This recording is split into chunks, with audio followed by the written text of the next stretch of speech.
An inquisitor had once told me of a grand and spectacular ball. All the creatures of the land were invited. Well, not quite all.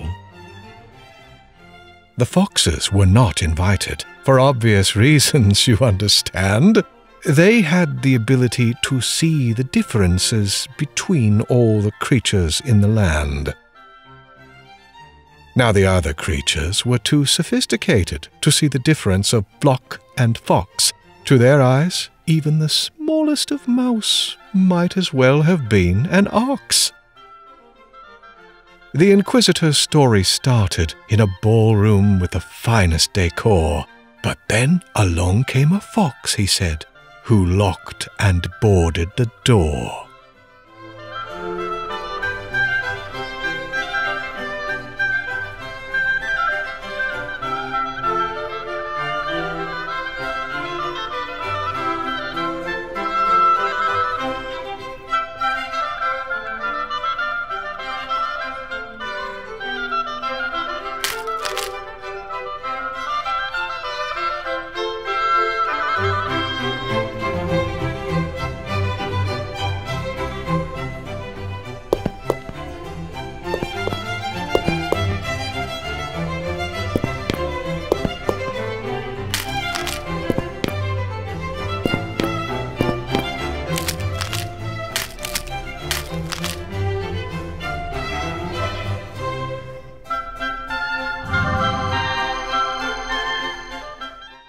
So it was in this first room that Fox murdered and ate every guest.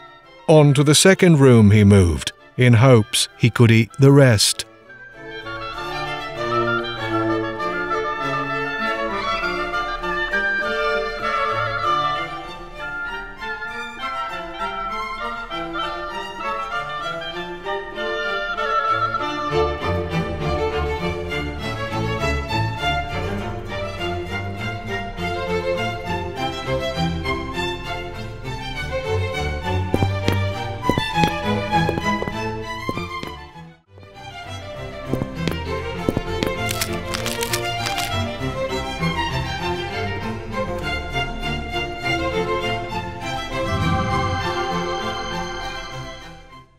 He travelled across the ballroom floor, attempting to eat every patron. But unexpectedly, something happened. A phone call to my police station.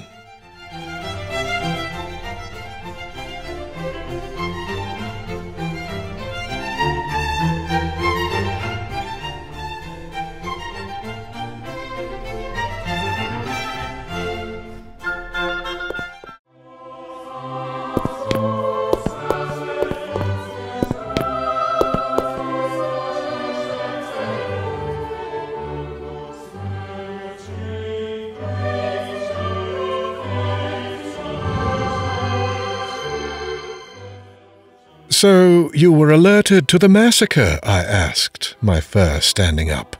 "I was, but the only help I could send," he replied, "was sadly just a pup."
My partner, he was young, married, father, perhaps headstrong, but he didn't deserve his fate. Being cannibalized is just wrong. I am so sorry for your loss, I said, with my head hanging low. There is more to this story, he replied, that you must know. The fox ate them all, I predicted. How morbid. Is that how it ends? Oh, no, no, no, he exclaimed. For foxes sometimes have friends.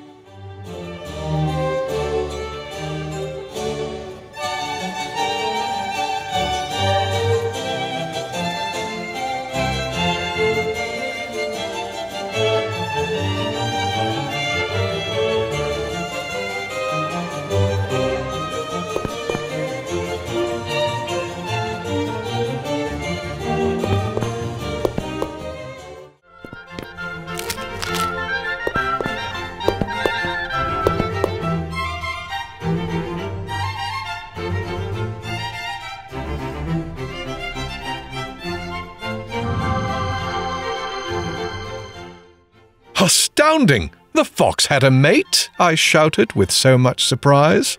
That he did, the inquisitor said, so much as I could surmise.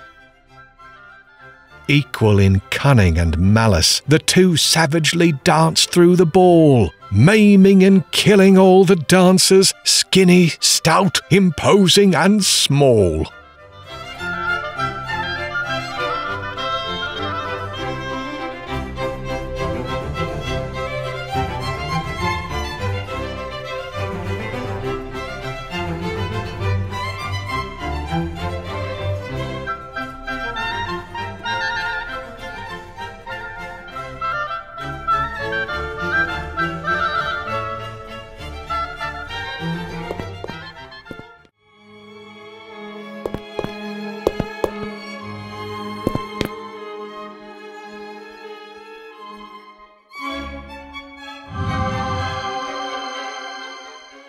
As he recounted the story, the victims all pretty and pure, I felt a chill go down my spine. I suddenly felt less secure.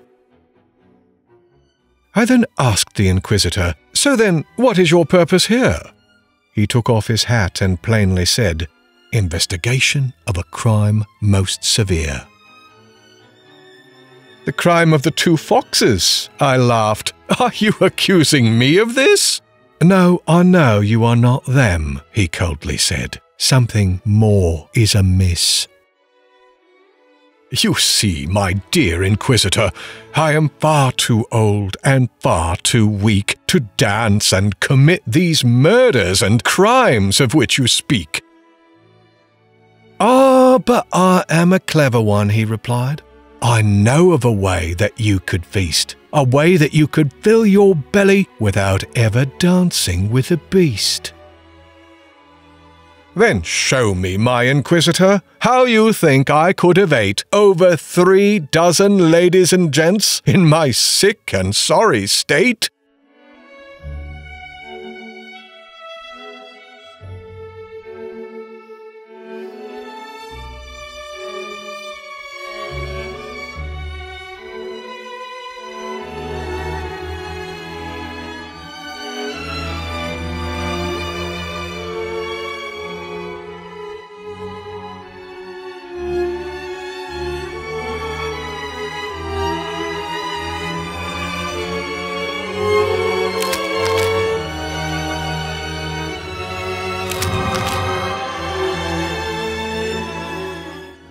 "No, you did not eat so many, for that would be quite a shock. But I think you consumed the 2 foxes, with their bellies full of flock." "So, you have figured me out. A fox I am, was, and always will be. I instructed the 2 to dine at the ball. They never knew they'd be a feast for me. So now you, my reader, know. You know of my delicious sin. You know I consumed the entire flock by the consumption of my kin. Now I await my trial in the darkest and deepest cell, Yet I find all I can think of is the taste of a warm gazelle. The blood of a cardinal, the entrails of a cat, delicious boiling hooves, slowly twice fried rat. My teeth in a peacock, my tongue on a hen, the snap of a neck, the bones of a wren. And oh, the taste of a fox, the two of them filled with meat. The soft and moist taste of guilt is by far the sweetest thing to eat. But after my feast of the two foxes from the dance hall, an inquisitor came knocking at my door with tales of a grand and spectacular ball.